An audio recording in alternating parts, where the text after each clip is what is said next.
How many of you want to be full of confidence? Can you raise your hands? Do you want to be that person who you look up to? That person on the television? That person who ain't afraid to show off their flaws? That person who raises their hands at every meeting? That person who's like the rock star of your social circle? We all want to be that person. I was in 9th standard, and I used to often tell myself that, Tanya, you're just not good in math. Although I wasn't that bad, but then I went and told my dad that I want to quit math. Because whenever I think of math, metaphorically, I'd view it as a gigantic problem. So I quit it. When I was in college, and I wanted to message the crush of my life, I used to pick up the phone and then I kept it back. I picked up the phone and then I kept it back. Because I just couldn't muster every ounce of courage in my body to be able to just say a hey. I had the chills in my body before I went for my first job interview. When I came back, I was really nervous. But then I took a breath of relief.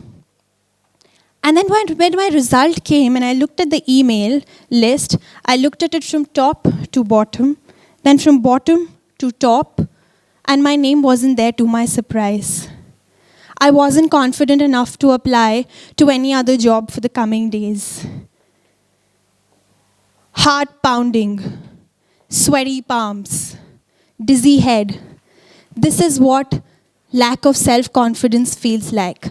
And let me tell you, it feels like shit.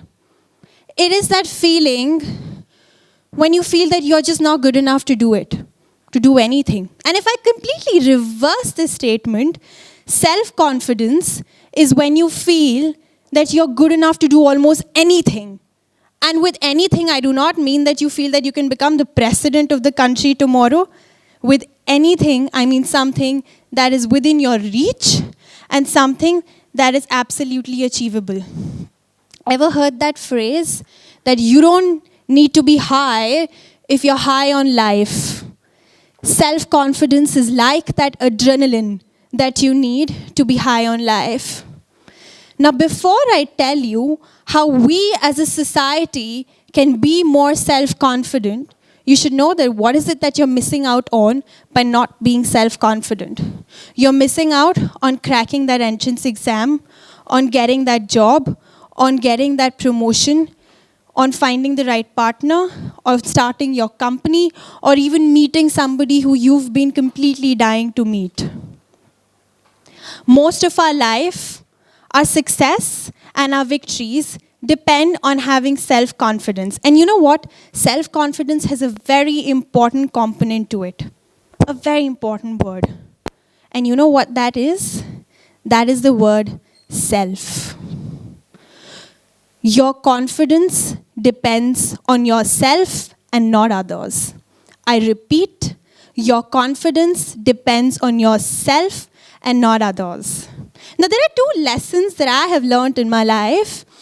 The first one being the lesson of self-confidence, and the second one being the lesson of being stupid enough to leave math when I was in school.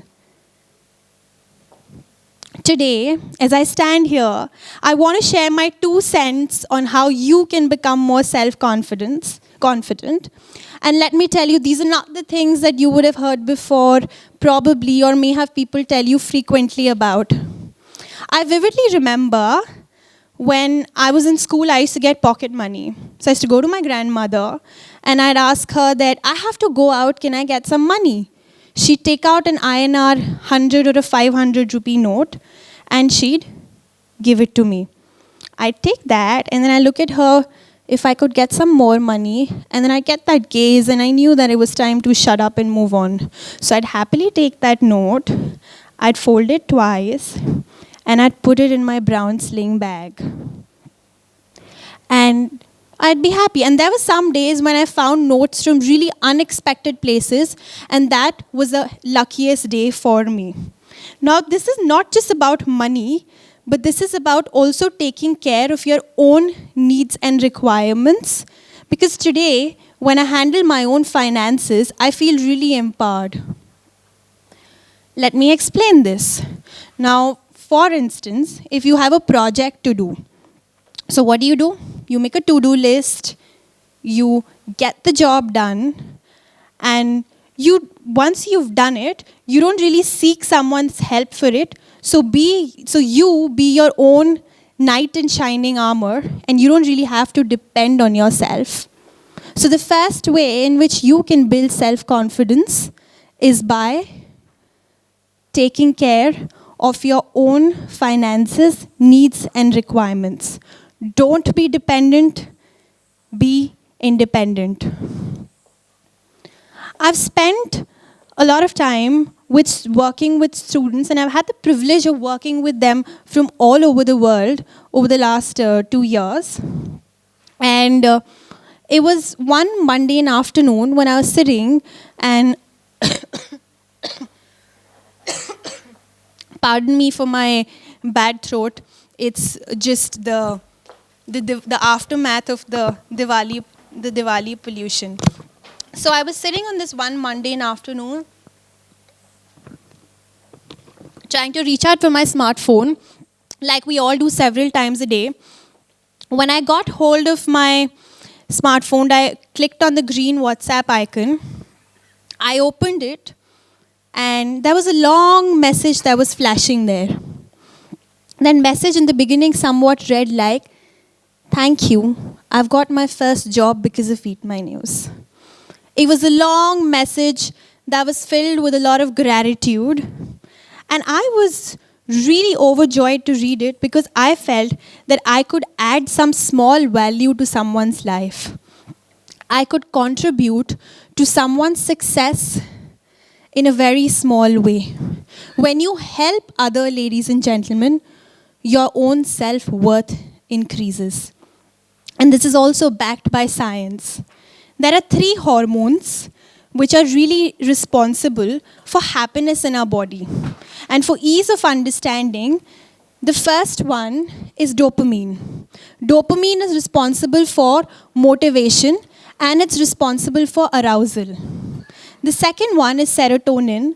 Serotonin is responsible for sleep, digestion, memory, and learning. And oxytocin is responsible for bonding. It's responsible for building trust and love.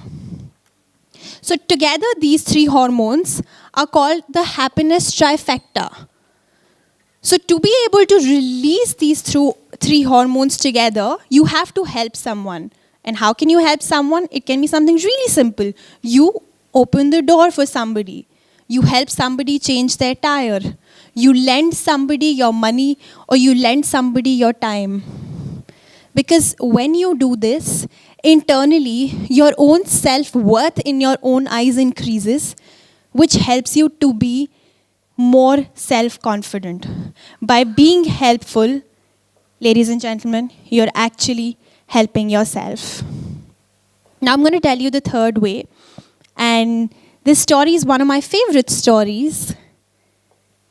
Stephen Edward King was born in 1947 in this place called Maine in Portland. He was just 2 years old when his father had left the family. He was 7 when he found a box of fantasy books that belonged to his father. They were horror fantasy books, which he started to read. And he had read all of them. And that's when he began his writing journey and started writing. He was 12 when he started submitting his short stories to really popular magazines. Although he did not get any success, but he won an essay competition which was organized by the Scholastic magazine. The first time when his essay was published in a magazine was when he was 18. He then moved on to do his graduation. And after his graduation, he took up various part-time jobs that could add to his income. while he still continued to pursue his passion for writing. And that was the time when he started getting published by really popular magazines. It was 1974 when his first novel, Carrie, was released. And that novel became a phenomenal success. Did he knew it at age 7 that it would take him 20 years to publish his first best-selling novel? And if he knew it, would he have still continued to work that hard?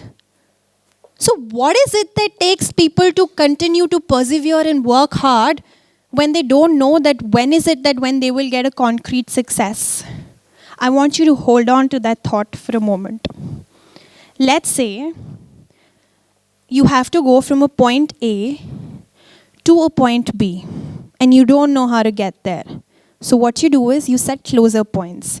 You set an A1, A2, A3, A4.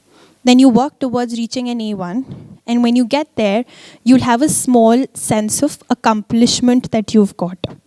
Once you've reached there, then you can move to the next point, and thereafter the next point, and you will reach your point B. For Stephen, these breakthroughs came in form of publishing his first essay, winning a competition, getting featured in a magazine.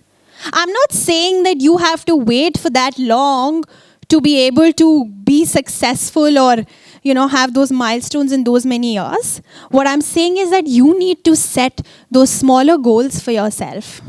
Those goals can be weekly, they can be monthly, they can be bi-monthly, and then you put in your 100% to achieve those goals, and as a result, you will get early wins. When you are getting those early wins, it'll motivate you to keep moving forward and keep moving forward again and again.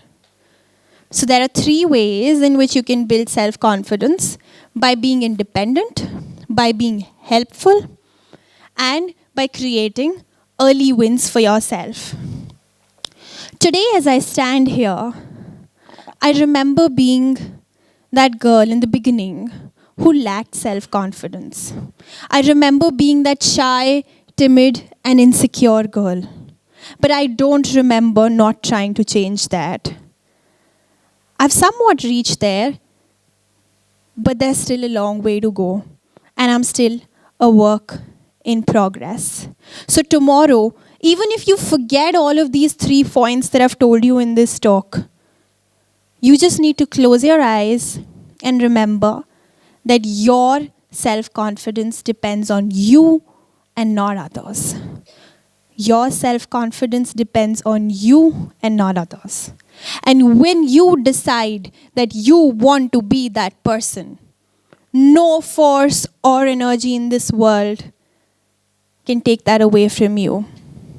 If I can do this, so can you. Thank you very much, ladies and gentlemen. It's been a pleasure. Shukriya.